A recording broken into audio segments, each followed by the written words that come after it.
কি ভাবতেছেন? এই যে মুড়ি ডাইলা দিলাম তাই বলে কি ভিডিও শেষ হয়ে গেছে?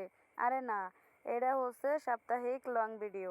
কারণ আমাদেরকে সপ্তাহে একটা করে লং ভিডিও দিতে হয়, আর তার জন্য হচ্ছে আপনাদেরকে মুড়ি ভেজে লোভ দিয়ে এই সাপ্তাহিক লং ভিডিওটা পূরণ করতেছি। তো আপনারা মুড়ি ভাজা দেখতে কে কে পছন্দ করেন সে দেখতে থাকেন, ঠিক আছে? কতদিন ধরে মুড়ি ভাজা দেখেন না, তাই আমি ভাবলাম যে আমি একটু ভাজা দেখাই। ছোটোবেলায় তো দাদি আর নানি মুড়ি ভাজতো, তখন তো নামই নিতে দিত না, বলতো যে মুড়ির কথা বললো না তাইলে মুড়ি হবে না। কিন্তু আমি 100 বার, বিশ্বাস করেন, 100 বার এই মুড়ির নাম নিয়েছি, কিন্তু এত সুন্দর যে মুড়ি হবে আমি কখনো কল্পনাই করি নাই।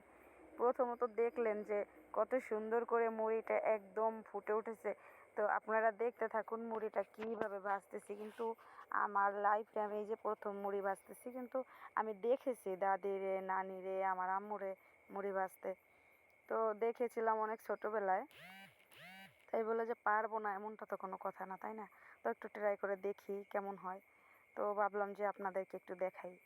তো ভিডিওটা কিন্তু শেষ পর্যন্ত দেখবেন, না হলে কিন্তু আপনারা মুড়ি ভাজা শিখতে পারবেন না।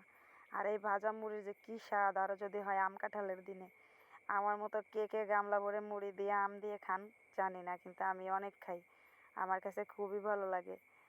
যাই হোক, এই যে দেখেন মুড়ি ভাজা কিন্তু প্রায় শেষের দিকে চলে এসেছে। মুড়িটা কিন্তু সেইভাবে ফুটে উঠবে। এমনটা বললেন না যে আমার কোনো গুণ নেই, আমি কিন্তু মুড়ি ভাজতেই পারি।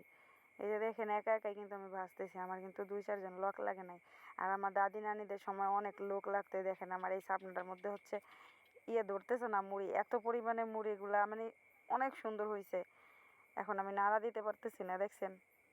তো যাই হোক, ভিডিওর শেষ প্রান্তে কিন্তু চলে এসেছি। মুড়ি ভাজাও প্রায় শেষ। এখন হচ্ছে বালিগুলাকে ফেলে দিয়ে তারপরে হচ্ছে খাওয়া খাই শুরু।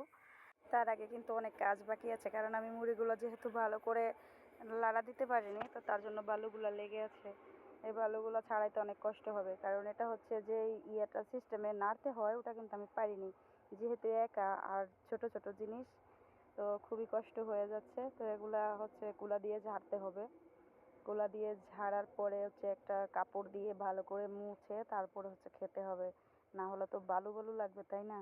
আর বালু বালু লাগলে তো সব মুড়ির স্বাদটাই নষ্ট হয়ে যাবে। তো এই গরম গরম মুড়ি কিন্তু মানে এত মজা লাগে যা বলার মতো না। আর আমার কাছে সব সময় মানে গরম মুড়ি খেতে ভালো লাগে, কিন্তু এখন তো দোকান থেকে কিনে আনে, তখন কি হয় মুড়িগুলা কেমন একটা চিমা হয়ে যায়, মানে ভালো লাগে না আর কি। এই মুড়িগুলা খেতে কিন্তু খুবই মজা হবে। তো বন্ধুরা, যারা যারা হচ্ছে এই গরম গরম মুড়ি আম কাঁঠাল দিয়ে খেতে চান তারা কিন্তু আমার বাসায় চলে আসবেন। আর আমি এখন ভিডিওর শেষ প্রান্তে চলে এসেছি, আমি এখন বিদায় নিব আপনাদের কাছ থেকে। তো কার কার কাছে ভিডিওটি ভালো লেগেছে অবশ্যই কিন্তু কমেন্ট করে জানাবেন। আর আপনারাও সপ্তাহে একটা করে লং ভিডিও দিবেন, কারণ মনিটাইজ চ্যানেলে হচ্ছে একটা করে লং ভিডিও দিলে ভালো হয় সাপ্তাহিক। তো যাই হোক, ভালো থাকবেন সবাই। এখন আমি চলে যাব। এই মুড়িগুলো আগে তো কোলার মধ্যে ভরতো, তাই না? আমিও তাই কোলায় ভরতেছি।